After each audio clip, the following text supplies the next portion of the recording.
Hey, annyeonghaseyo, ici Kajakore pour une nouvelle vidéo. Aujourd'hui, on va décortiquer ensemble une partie d'une chanson du groupe aespa qui est Girls. Cette vidéo, c'est en fait un extrait de mon magazine de coréen qui s'appelle Apprends le coréen avec la K-pop. C'est un magazine web et tous les mois, tu reçois un numéro qui explique entièrement les paroles d'une chanson coréenne. On voit ensemble beaucoup de vocabulaire, beaucoup d'expressions coréennes. Je t'explique en détail tous les points de grammaire également, avec des exemples et en m'appuyant sur les paroles. Et ainsi, petit à petit, on traduit la chanson dans son intégralité. Ça te permet de voir du vocabulaire, de la grammaire, comment bien prononcer, et tout ça dans un contexte qui est celui de tes chansons préférées. La chanson Girls du groupe aespa, c'est le numéro 2. Le mois dernier, on avait étudié Boy With Love de BTS, qui est toujours disponible sur le site si tu l'as manqué. Tu retrouveras le lien dans la description. On est parti? On va analyser ensemble le premier couplet de Girls et pas mal de choses à dire dessus. C'est pas une chanson simple, honnêtement. J'en traiterai aussi des un peu plus faciles à l'avenir. Et si tu as des suggestions, surtout, dis-les-moi en commentaire. Donc la chanson démarre par 일어나라 그대여. 일어나라, ça vient du verbe 일어나다, se réveiller. Mais on a ajouté un ra. Alors ce ra, c'est une forme d'impératif. Pour l'utiliser, on conjugue notre verbe au présent au style courant et on ajoute juste ra. Par exemple, 먹다 manger, 먹어라 mange. 가다 aller, 가라 va part. 보다 voir regarder, 보아라 regarde. Alors c'est de l'impératif au style courant, mais généralement on ne l'emploie pas avec les amis ou entre personnes d'un âge similaire. Souvent tu l'entendras de la part de personnes plus âgées envers des jeunes ou même des enfants. Donc 일어나라, réveille-toi, à l'impératif. 그대여. Alors 그대, c'est tout simplement tu. Mais c'est un mot assez poétique qu'on n'emploie que dans les chansons, les poésies, ce genre de choses. Donc on peut le traduire par tu ou toi, mais en fonction du contexte. Ça peut être un mon amour, mon cher, ma chère, mon chou, bref, ça dépend à qui est destiné ce tu.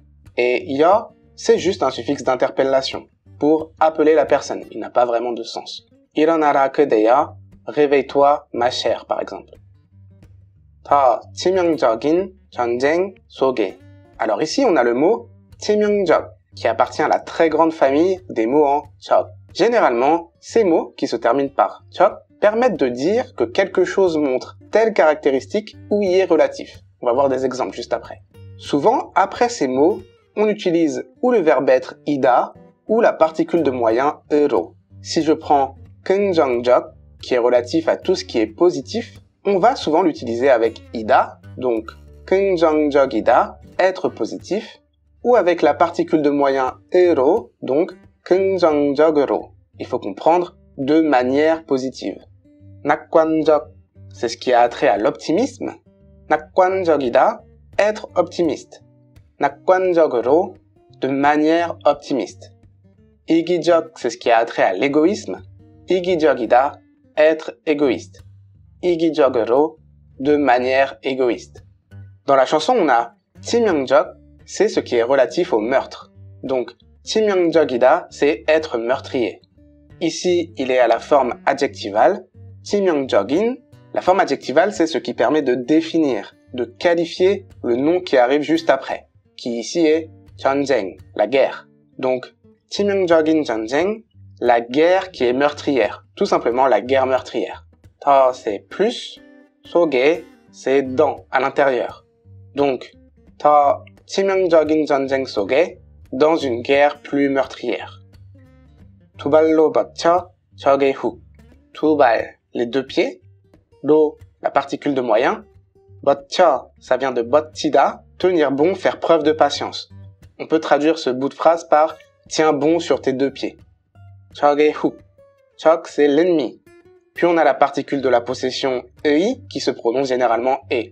Et hook, c'est un coup de poing, un crochet. Donc le coup de poing de l'ennemi.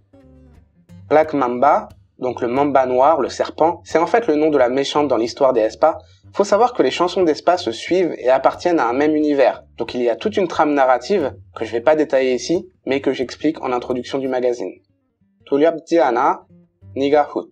Alors d'abord on a l'adjectif 두렵다, qu'on peut traduire par être effrayant, littéralement. Mais souvent en français, ce qui est plus naturel, c'est de le traduire par avoir peur.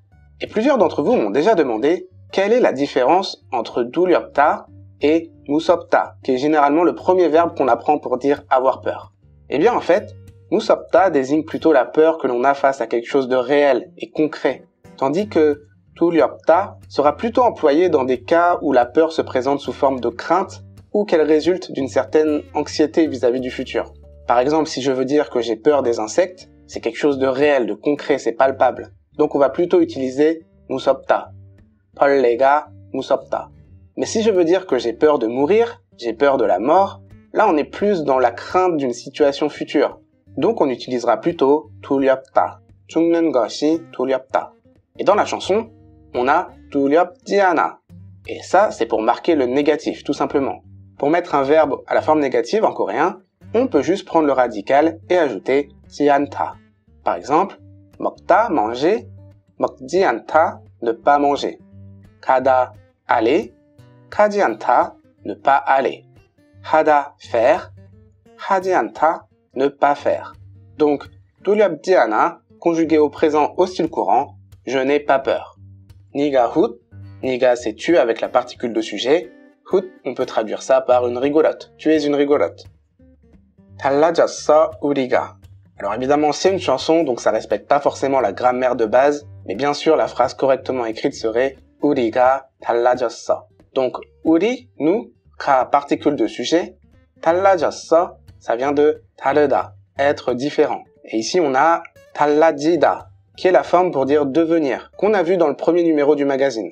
Donc, 달라지다, devenir différent. En français, on peut tout simplement dire changer. 달라졌어 우리가, nous avons changé. 더 나답게, 더 plus. Et là, on a une forme intéressante qui est la forme en 답다. 답다, c'est un suffixe verbal que l'on place après un nom pour indiquer qu'une action est réalisée comme ce dernier. On met le nom et on ajoute 답다. Par exemple, 아이, un enfant, 아이답다, on agit comme le ferait un enfant. 학생, un étudiant, 학생답다, agir comme un étudiant. 천사, un ange, 천사답다, agir comme un ange. Et cette forme en dapta, elle est très souvent employée en tant qu'adverbe avec le suffixe que. On a un sujet ou un thème, le nom tapke, puis l'action. Ça permet de faire des phrases du type sujet fait action comme nom le ferait. Par exemple, 그는 학생답게 옷을 입어요. Il porte des vêtements comme un étudiant le ferait. Donc, il s'habille comme un étudiant. 민지는 전문가답게 말해요. Minji parle comme une experte le ferait. Donc, Minji parle comme une experte. Dans les paroles, on a 나답게. Ça indique une action réalisée comme na, je, le ferai. On peut traduire cela par comme je le ferai, ou même juste comme moi. 더 나답게, plus comme moi, je le ferai. 마치 하나처럼 보일. 마치 comme si. 하나, un. 처럼, c'est la particule pour dire comme. 보일, ça vient de 보이다, se montrer. Comme si on se montrait comme un. Bon, c'est un peu lourd en français. On pourra traduire ça par comme si nous ne faisions qu'un. 미친 존재감의 연신. 미친, ça vient de l'adjectif 미치다, être fou, être dingue, à la forme adjectivale qui définit 존재감, la présence, le sentiment d'exister. 의 ou est, la particule de possession. 현신, c'est un avatar. 미친 존재감의 현신, la présence dingue, la présence folle de l'avatar. Je sais que c'était pas facile. Le premier couplet de cette chanson est particulièrement difficile. Ça va mieux après, on trouve des phrases et du vocabulaire un peu plus simples. Si tu veux connaître la suite de mon analyse de cette chanson, tu sais où aller. Dans la description, tu trouveras le lien vers mon magazine web Apprends le coréen avec la K-pop. Encore une fois, je l'avais dit dans la vidéo sur BTS, mais je suis trop fier de ce magazine. J'adore ce projet, c'est super ludique. Ça permet d'étudier plein de petits bouts de phrases qui contiennent plein de points de grammaire et de les mettre ensemble pour essayer de comprendre le sens de la chanson petit à petit. Merci beaucoup à ceux qui ont laissé des retours souvent très positifs dans les commentaires de la précédente vidéo ou à tous ceux qui m'ont envoyé des messages. Ça fait toujours super plaisir d'avoir un retour sur tout le travail qui a été fait avec ma petite équipe, donc merci beaucoup. Voilà, si cette vidéo t'a plu, n'hésite pas à la partager, à laisser un pouce en l'air et n'oublie pas de t'abonner. Quant à moi, je te dis à la prochaine pour une nouvelle vidéo. C'était Kaja Corée. 다음에 봐요.